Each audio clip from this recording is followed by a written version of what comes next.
Welcome back to the Pens and Poison podcast. I have Ricardo Lugo with me here today. Ricardo is the founder of Bibliotecando, a media literary platform and podcast that explores literature, ideas, and cultural criticism with depth and curiosity. In any given episode, Ricardo will bridge classic texts with modern issues, bringing philosophy, politics, and storytelling into sharp, accessible focus. Ricardo's work reaches over 200,000 followers across platforms and continues to grow as a trusted space for thoughtful conversation in Spanish-speaking literary circles. Ricardo, welcome to the show. Thank you, Lisa. Happy to be here. Okay, great. I'd love to start off, just talk a little bit about your platform. Tell us a little bit about what you do, what your platform is, who it reaches, and then we'll go from there. Sure, I started, must have been 3 years ago. There was a desperation to talk about these topics with someone. Sure. So I just started, it was mainly just Instagram at first. It was just me, not even video. I used to be a graphic designer at one point. So I just like cool graphics about main concepts of books and philosophy and things of that nature. And then ended up becoming something else. I got some radio station back home. I'm from Venezuela. So they invited me to do a summary of a book for 5-10 minutes. Sure. I put the link up. People liked it. You should do this weekly. And then the podcast started happening. And then out of nowhere, a lot of people have been reading, talking about and discussing things that I thought was the only one that cared about them, and which was good. It was cool. I actually did Chesterton yesterday. It was published, that episode. And most people that follow me were like, I had no idea this book even existed. Yeah. But an English-speaking author, sometimes, even if they're big, they might get slipped through the cracks in Latin America. So it's fun to have that, because I moved to the U.S. when I was 19. Okay. So it's been almost 15 years now for me. And the gap of these two worlds, from a literature perspective, has been fun. Awesome. Do you have any particular books that you love to talk about on the podcast, or is it just kind of everything? I had no idea how many books I've read in my life, but when I started this, I started doing this Excel of just, what have I read? Just to keep track of what I wanted to talk about. I go by authors, if there's like their style, or topics, if there's something happening maybe that people want to learn about, or like a different angle to it. When Pope Francis passed away recently, for example, with Latin America being Catholic, was like, okay, should we bring about what happened back here? Jose Saramago, a Portuguese great author who had this very interesting view in religion. Or Borges, who was obviously atheist, but had this interesting poem. It's called Christ and the Cross, would be the translation, I believe.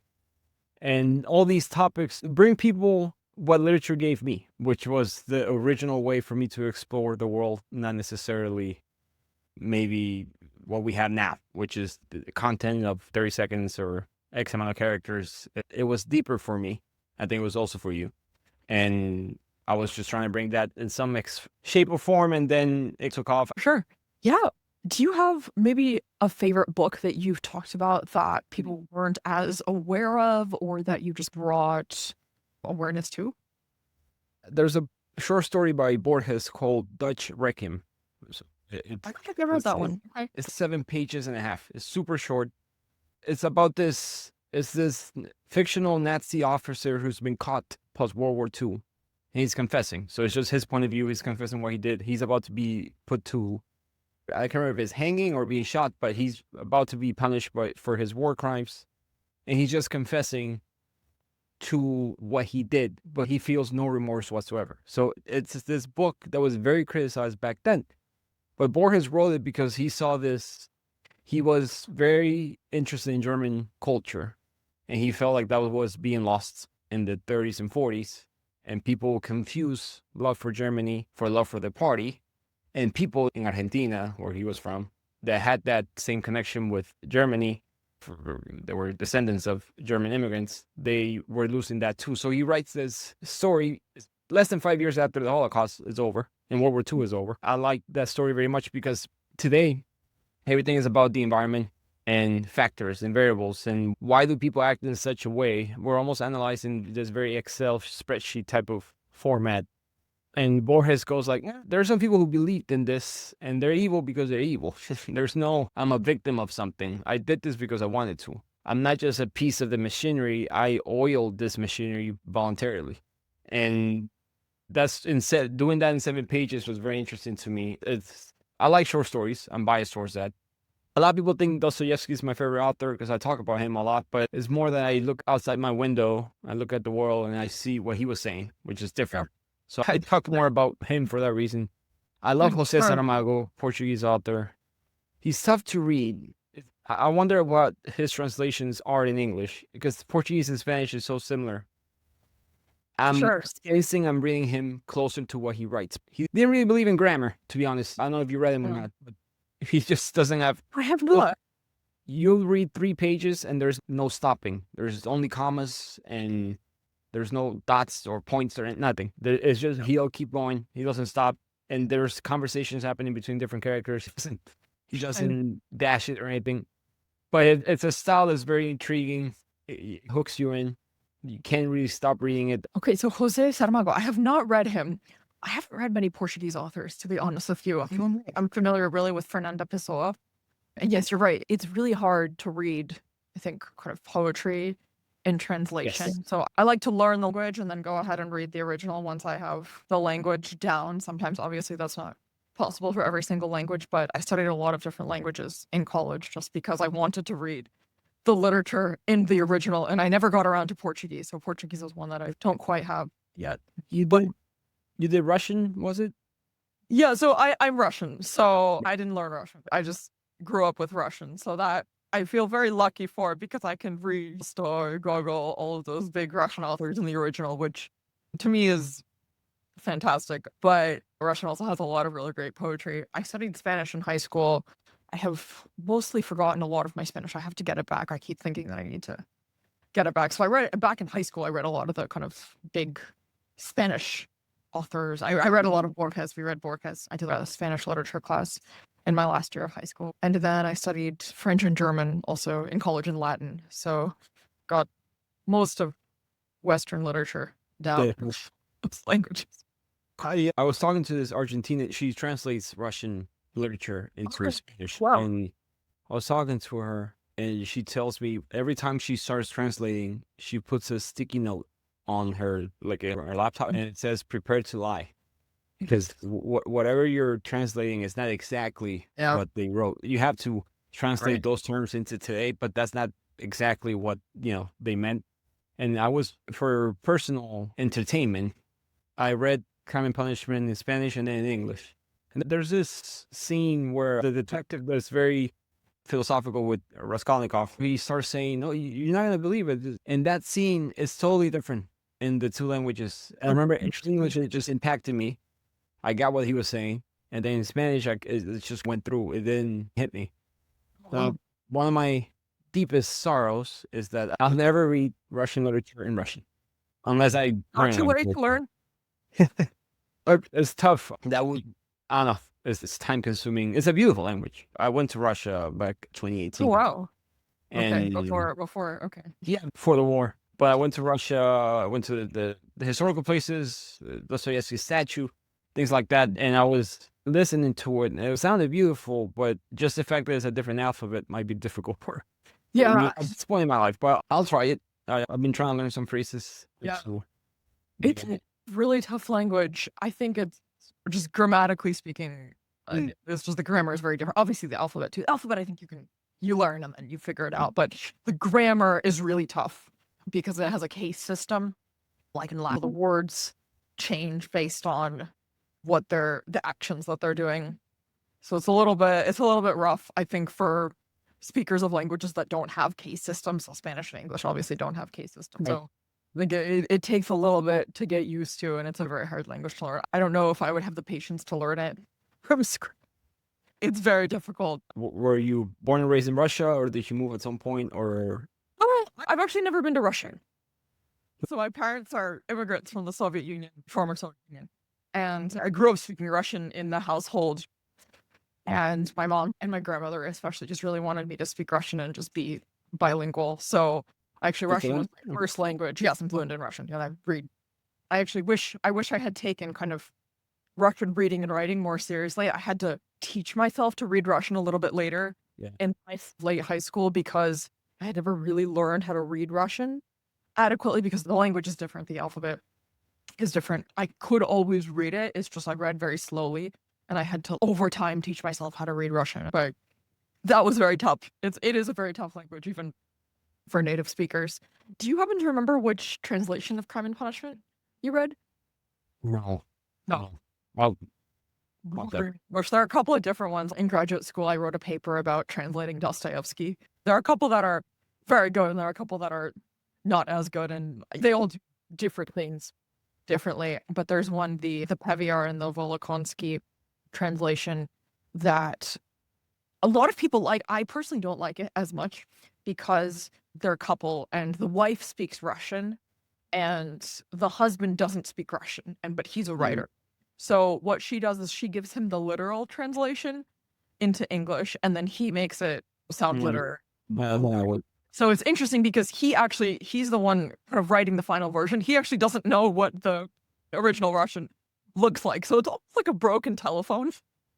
Exactly. And you can see some of the places where it feels like there's a little bit of a disconnect. There's something translated that's just, I don't want to say fully different, but it's a little bit off from what the original Russian intended. So it's interesting. You get that with the Peviar and the Volokhonsky.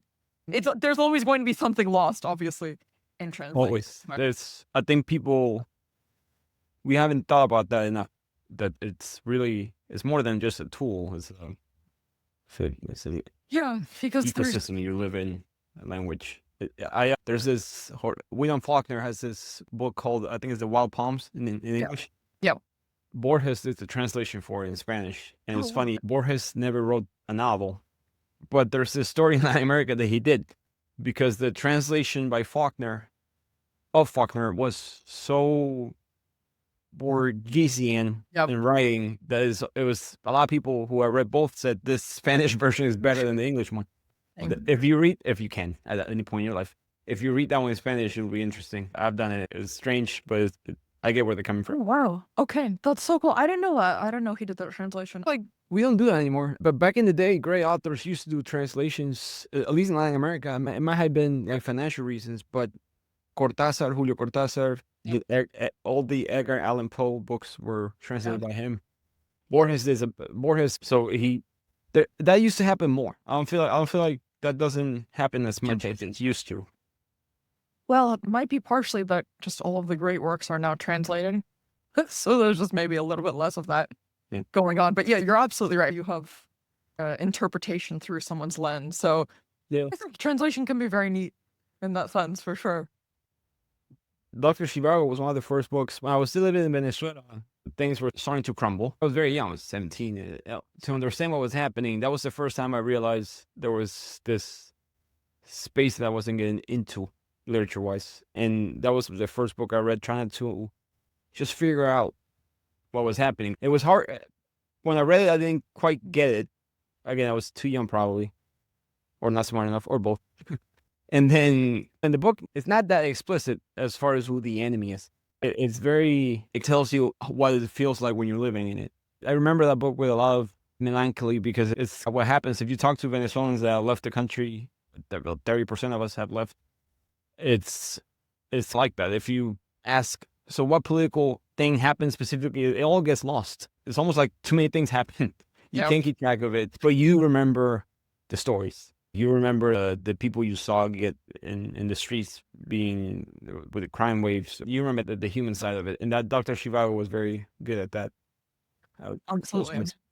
It's a brilliant book. I think a lot of people will criticize it because it has all these diverging plot lines, and then at the end they just very neatly come together. So a lot of people say, oh, it's not realistic. But I think even beyond that, it was one of the biggest books in Soviet literature that very actively criticized the regime of the Soviet Union and some of the older revolutions. So I think it was banned from publication in the USSR, and I think it was published in Italy.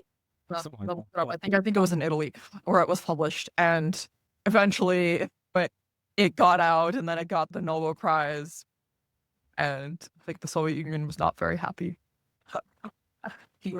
that had that criticism. But I think it's really fascinating because there's so much going on just on the plot level, but it's also a really fantastic commentary of the Soviet Union and some of the regime there. if you're talking to somebody who's probably banned in Venezuela. I interviewed this author. This is a Spanish author. He's more like a historical fiction type of author. His father lived in Venezuela for a while, so he always paid attention to what was happening from Spain. And then when things started to crumble to like human crisis level, and back in like 2015, he wrote a book about what was happening, and I interviewed him and some of the main characters, political figures he talked about in the book. And like the next day, must have been like 2 days after I published the episode, that night, I had 2 very high government officials follow me on Instagram. So I was like, okay, I think they're talking about me because I interviewed these people. And I'm pretty sure if I go back, I haven't been back since 2016. If I go back with the things that are happening right now, then I'll probably be like handcuffed very quickly. I feel the pain of other places that have gone through the same thing. Yeah, it's tough. And I think there's a lot of one of my best friends actually is Venezuelan. And I think there's so much overlap in kind of our personal experience because of what our countries went through on kind of the political and economic level. So I think it's so interesting that so much of that can be captured and expressed through literature, and 2 very different cultures, I think, have mutual understanding because of what they both went through, right? Oh, yeah. That's why I probably loved Dostoevsky growing up. There was this prophet of a different type in calling out what was going to happen, not just in his own Russia. I don't think he even knew what was going to happen in Russia, but it was just his clairvoyance that keeps repeating, unfortunately for us and other people. It intrigued me. Yeah. God, so I think the reason that Dostoevsky, you say, was very clairvoyant is he understood human nature and had a very clear sense of the future because he understood human beings. And that, I think, is the genius of Dostoevsky, because if you compare his kind of prose to Tolstoy, he's not as an accomplished as Tolstoy. But he certainly, and Tolstoy also obviously understood human nature, but I think Dostoevsky gets at the dark aspect of human nature that maybe some authors are more reluctant to talk about. So I think that is the genius of Dostoevsky, is just his status not only as a writer, but also as a psychologist. Was it Nietzsche? Nietzsche that said that he's the only psychologist that you ever learn anything from, and he's obviously not one by profession. That lesson from that book of, if you tell humans that they're just this key in the keyboard, they're going to hit a note that doesn't fit the rest of the music just so they can prove that they're someone, that they're a person, that they can do whatever voluntarily. And that's why I mentioned Dutch Requiem by Borges. It's the same message, that some people will definitely do things outside of the realm of what the ecosystem wants me to. And he understood that partially because of what he went through personally. And unlike so many authors today, he wasn't too worried about this economical system. It was just human nature and how that just is not going to resonate with these very logical ways of thinking. So that type of mentality that they both had, I found it even way before I knew politically what they thought. It was just this very intriguing way of looking at the world. Because I started to see the idea crumble outside in real life in Venezuela. It was like, what is it theoretically that's not working? It's that pointing me in the right direction. Yeah, I think that's, as you said, that's the main thread of what Notes from the Underground explores as well. This idea that, mathematical formulas cannot be applied to human beings. And I think that's what predicts the kind of socialist decline, which is, I think, so much of socialism is this idea that mathematically perfect existence can be applied to human nature. And Dostoevsky essentially debunks that. He says the kind of 2 + 2 = 5 in Notes from the Underground. So I think that's the main premise that then drove socialism, because so much of the kind of utopian writers that Dostoevsky was responding to wanted to create this mathematically perfect system for human nature. And I think that definitely was influenced by the English Benthamites, right, and utilitarianism. And then those thinkers started to try to map out a socialist system for the world. And Dostoevsky comes in and says, wait a minute, that's not how it works. There's another book called Darkness at Noon. I don't know if you've read it, by Arthur Koestler. He wrote the book in German. He fought in the Spanish Civil War alongside George Orwell, actually. and they both actually got inspired by the events that they saw in the Spanish Civil War. And the book is about an unnamed country, but it's very clearly about the Soviet Union and some of what was going on then. And there's this one really great part where the main character talks about this idea called kind of vivisectional morality. And the idea is vivisection is precisely cutting everything up. Yeah. And the main character basically says the Soviet Union was basically a science experiment, right? That followed this kind of vivisectional morality, but human beings cannot be vivisected and arranged into these mathematically precise units. Their human beings are much more than that. And I think reading that Darkness at Noon just really opened my eyes to the philosophy that I think pervades so much of kind of utopian thinking and socialist thinking and these kind of thinkers that have an idea of a perfect society. The illusion is that we can just distill everything into mathematical perfection and then everything is going to be great for everyone. And in reality, that is a gross misunderstanding of human nature. So I think to me, that's one of the really important insights of so much of literature is that human nature is so much more than just rational thought. I want to get your thoughts. There's always this overlap between Marxism and Christianity. I don't know if you read this. It's not literature, it's an essay, but it's Dominion, Tom Holland, about how Christianity evolved and basically doesn't need a cross anymore. These concepts of glorifying the oppressed and equality and compassion and things of that nature didn't exist before. The societies pre-Christianity were very about power and glory and not whatsoever caring about the inferior groups. And then Christianity comes along and it changes that mentality. It tells people this man in a cross being tortured and killed like a slave or like the lowest person possible at that time. And that's the most sacred moment in history. That was like a very offensive thing for them back then. Sure. And what I feel like this utopian aspect of Marxism comes a little bit from it. And Marxism takes that, does the same thing. It has this linear time with morals to it, and it says here's the moment where everything will change. And you see it today where like that moment hasn't. That Marxism at this point is what 10% of the it's been existing for about almost 200 years. That's 10% of Christianity. They keep waiting, and at one point they quietly went, so we're not going to do it, which was the original prediction. We weren't going to. So we're not going to do it, but something's going to happen. And you'll hear, especially in the U.S., late stage capitalism, things of that nature. It's like the same language. It's just the same. Something's going to crumble because it has to. From this moral perspective that the world has morals or some like goodness that has an arrow that points in one direction. That's all Christian. That's all. That's not true. That the world doesn't have this moral arrow. It can feel like that, but it doesn't. And I think that's part of it. The reason these utopians exist, we're just in a Christian world, whether we kneel down in front of the cross or not, we do believe heaven exists. I wrote on Substack, I wrote that the Tower of Babel story in the Bible, Christianity tells you can build something material to get to heaven. And Marxism did the same. They with something material, the idea of socialism, but you don't get to heaven. Heaven is brought down to earth. But it's the same. Again, it's the same. I see a lot of parallels. It's not a religion in the traditional sense of the word, but the belief in it. It has a lot of concepts from it. And I've been playing with that. I'm writing some stuff on that. But I don't know how it felt for your parents back in the Soviet Union. I don't know how it felt for your grandparents. But it definitely felt like that a little bit for me, especially here. More in the U.S. than I did back home. Yeah. In what way in the U.S. specifically does it feel? There's even more utopian because we actually had poverty in this sense. Like we had people not eating 3 times a day. We had that. You can point at that and see it, and you had crime and you had services that are not working. You can see but we were trending. I'm sure we were trending up, but we were basically doing better than we were before.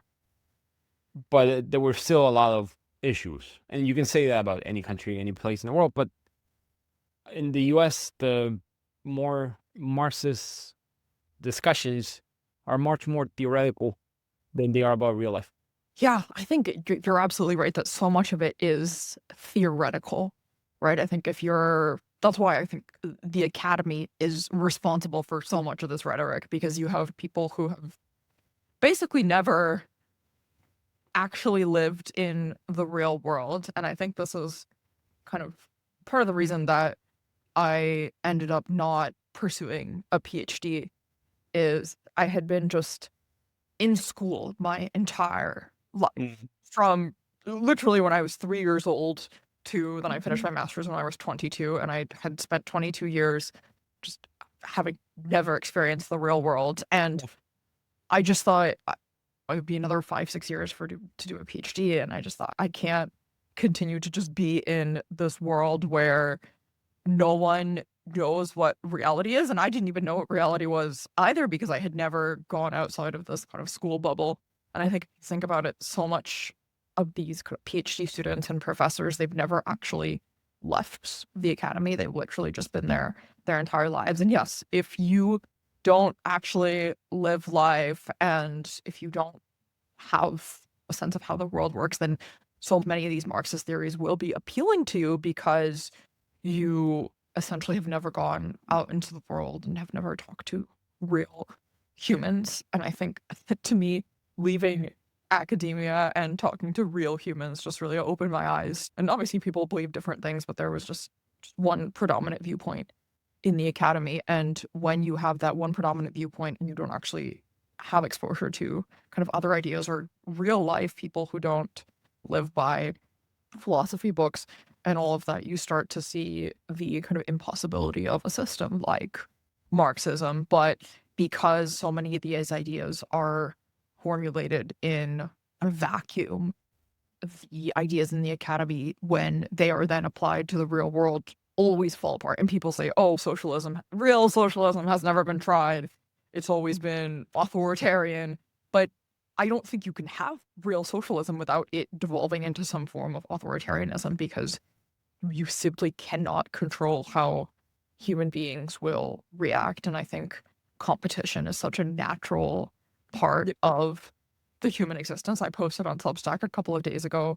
I just got back from Italy, and one of the things that really struck me just seeing the big art in Rome, Florence, all of this, is that so much of the great art that was created by human beings was created because these two, Michelangelo and Da Vinci, were always in competition with one another, and they always had to create the best artwork so that then they could get the next artistic commission. And I think that competition actually drove them both to become the great artists that they were. And I think when you eliminate that element of competition from humanity, I think a lot of people just don't feel the need. And this is not a comment on people, it is a drawback of just humanity, but I think a lot of people just don't feel the need to go out and to become better and to create and innovate.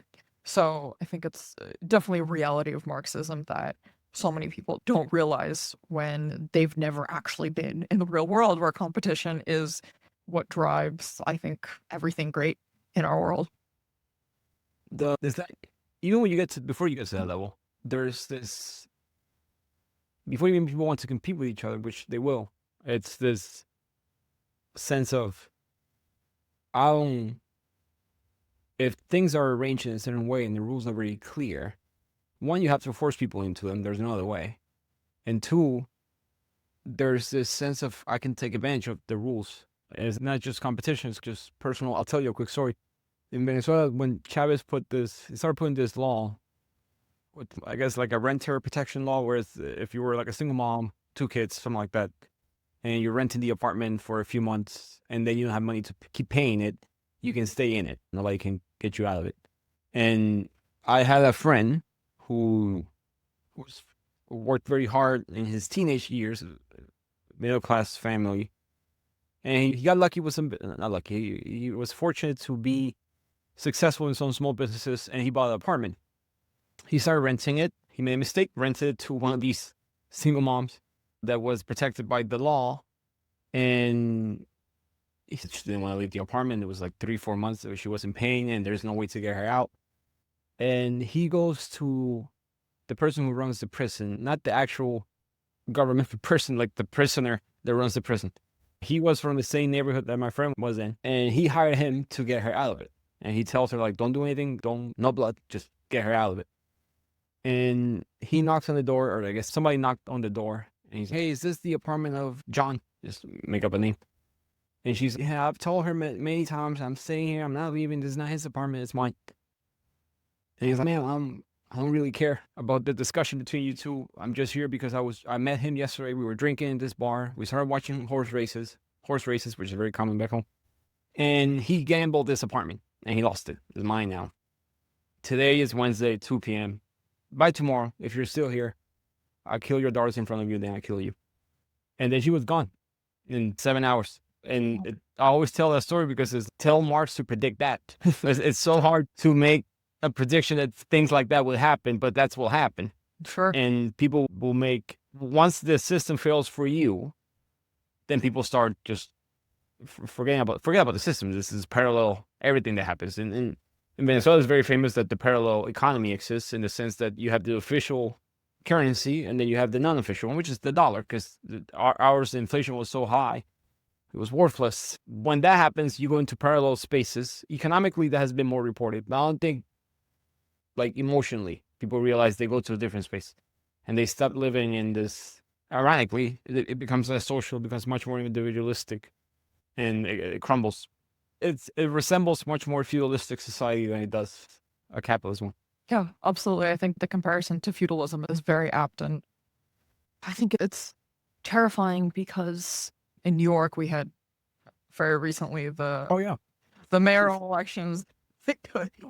Good segue into that, and I think that to me is just an indication of how much these kind of ideas that, again, were developed in a vacuum can have on a society of people who maybe have not really experienced reality yet, because most of the voters for him were just young college graduates who had been taught these ideas in college, and that's all they know, and they maybe hadn't gone out and experienced the real world. And there's obviously so much of the inequality that is going on in New York, but I think the way to solve it is not through socialism, and it's really terrifying to just see what's happening. Obviously, we have the full elections in November, but yeah, the fact that in kind of the center of capitalism of the world, a socialist guy is elected, I think is just really telling of what some of these kind of universities are pushing. And his dad is a professor at Columbia University. It's everything. Yeah, he's a kind of Marxist. Went to Columbia, right? I did go to Columbia, yeah.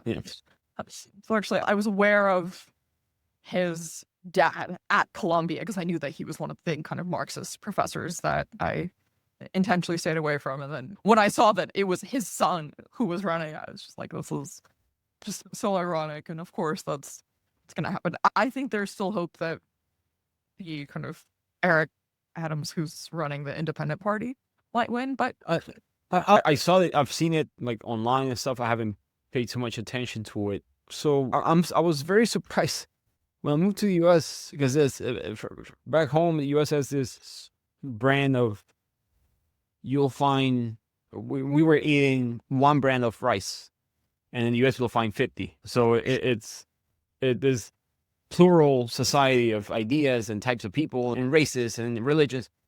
And then it's almost like they either do capitalism or they want to do socialism. It's like there's nothing in between, and we run out of ideas. Socialism didn't work, but we keep trying it because we don't have anything else. And religion-wise, that either you say no and you don't pay attention to religion, or spirituality. If you do, you kind of end up in this very nihilistic way, or you fall back into some other religion, whatever it is, even if it's inoffensive as, I don't know, the horoscope or something. That we have this inability to think of something new lately, and that I find that surprising. And the country that I find to be the most innovative in that sense. yeah, And it's interesting that we keep trying this. At some point, we had to call it a very old idea. This is mid-19th century when this thing is written. It took a while for somebody to actually try it, but it's not new. whatsoever. I And know. because you put new terms to it, does it make it newer? I find that interesting. I haven't read his proposals or anything. I should. I have a feeling that I'm not gonna read anything new, but it's gonna sound like it is. I think it's part of what's happening is just, I think, just a, people are turning a blind eye to history. In many ways, it's like the Burkean conception of history. I think one of the biggest contributions that Edmund Burke made to kind of the intellectual tradition is this idea that we have a moral obligation to always look at our past and look at our kind of forebears and see what they have given us, and to continue to develop society based on past contributions, and essentially to use the past as a guide to create the future. And I think there's just a little bit of a general ignorance amongst the socialist types of the past, or like a willful ignorance. Maybe they know what happened in the Soviet Union, or, for example, what's happening in Venezuela right now, but they're reluctant to dive into that and to really explore what happens in these sorts of societies. And I think that we can all learn a little bit from Burke in looking towards the past to guide the future. And I think one of the things that Burke said was he wasn't necessarily averse to change, but he thought that change needed to be very practical and necessary. And without those two things, we didn't necessarily need to make a change. So I think there's all this talk of progress, but progress, I think, is not necessarily changing everything all the time, right? So I think that's can be a fallacy that we've fallen into, is this kind of mindset that, oh, we need to keep making progress and making change. But I think that progress is not necessarily synonymous with change. Progress, by definition, is change. Change is not necessarily progress. To tell my friends that if I am, because I hate the concept of left and right because it means nothing in globally. The left in Venezuela is very different to the left in Germany, as an example. So the left today is different from the left in 1945, which is different from the right in 19. It doesn't. It's not this very good term to use. But if I use it, I've always told my friends is you're the most leftist in the right or the most right in the left. I don't know what you are necessarily. And I've found that these changes not necessarily needed most a lot of the times. Like change is needed, but the change itself, they confuse the two things. They confuse the problem with the solution. And I don't know do you read microfiction by any chance? You might hate it. I don't know. Sorry? Microfiction, like these very short stories. Microfiction. I have not really. Let's see if I can find her somewhere here. But there's this great Argentinian author. She's the queen of it. Somewhere. I'm sure there's some good stuff out there. It's just so much of it is not as good. I know. But it's called, let's see if you can put it, it's Ana Maria Shua. She's an Argentinian author. I think she's, she came to the podcast recently. She's been writing for 50 years now. And almost retired at this point, but she keeps writing stuff. And she has this great story. I think I can remember it. It's called Lysistrata's Plea. It's like Lysistrata is this play written by Aristophanes in the year 411 BC in ancient Greece, and the play is about this massive sexual strike led by the protagonist Lysistrata. Her and all the other women are refusing to have sex with their men until they stop and desist the war. Fast forward to 2,000 years later, 2,400 years later, whatever the number is. Women are now part of the army. Women are not relegated to office or administrative tasks. Now we get to fight equally alongside men during the war. Lysistrata is crying, and her father Aristophanes probably is too. So she has this interesting story that I asked her about it, and because change is not always. We used to have only 50% of the population doing war. Now we have 100. It wasn't. We fought for equality in the wrong direction. So we should have 0%, and now we have all of them in certain places. I always remember that story to remind myself that sometimes when you want, because I do want to bring change in a lot of things, but when you want to bring change, you got to kind of stop for a second. But the world's moving too fast, I think, and we're going to crash, not all at the same time, but it's just individually. I think we're doing that. Yeah, it's tough, and that's why I try to stay out of direct political commentary unless it relates to something that I talk about because it's always, yes, you need to have an opinion on everything. And I think at this point, I will leave that to the kind of political commentators. But I think we all need to slow down a little bit because we live in, yes, a very fast-paced world. And I think that some of us need to just take a step back. And especially with the internet, I think it makes everything always moving, everything. And when you take a break from the internet, the world is so much more palatable and tangible. And I think we have a little bit more time to think when we're a little bit off the online world. I don't know exactly what to do with, because I agree with you, but I don't know. I feel guilty because I'm part of the machine. Same. I think one thing that I've at least tried to do is just use my little space on the internet to provoke deeper thinking rather than at least fasting. And obviously I do a lot on Instagram as well, and I always have these little reels or whatever, but to try to give people something to think about so that we can slow down and not always be. In Stoner, there is a point that the author says about Stoner. He says that he wanted to, I'm probably paraphrasing, but he wasn't a man that wanted to, that the future wasn't the end, it was the means, or I think it was the sentence, some of that perspective. But it was basically trying to say that whatever the future brings, fine. I'm not trying to mold the future. I'm trying to live in it when it comes. And I think we have this society where people use the future as a tool today. That makes sense. Like I'll paint you a picture, back to your utopian thing argument. I'll paint you a picture of the world that's going to come, which is obviously going to be wrong. But I'll paint you that picture, and I'll use that today to mold the present in a way that I want it to. And so the future never ends up being the goal. It's the means for the goal, which is the present. They flipped it. And I like Stoner for multiple reasons, but I like that point of view of somebody in a very chaotic time, more than today. I think people don't give enough credit to the things of the past. He fought in the way that he thought he could. Very Julia 1984. Winston is this very almost revolutionary. Julia's, I'm just gonna have sex with people because that's what the government doesn't want me to do. So I'll be somebody different. I'll be something they don't want me to. I'll exist in the way that they don't want me to. And that's the way I can win. And Stoner is almost like that. And I feel like people are not allowed to do that anymore. You can't, there's different ways to fight a battle, and you don't have to go as fast as everybody else. Sometimes just doing it your own way is all you can do. Yeah, absolutely. All right. Well, I think that's a really great high note for us to wrap on for today. So, Ricardo, where can people find you if they want to find more of your work? If they speak Spanish or they want to learn it, they can find me at Bibliotecando, or they can just search for in Spotify and they'll find the podcast. You can go to Substack too. It's kind of hard to categorize what I write about, but I try to understand the world and match it to what I already read somewhere else. But I wanted to speak to you because it was an opportunity to somebody who I think went through the same mental process as me. Because when I went to the universities in the US, it was like, one, just complete lack of knowledge of what happened back home, which I now I'm less upset about.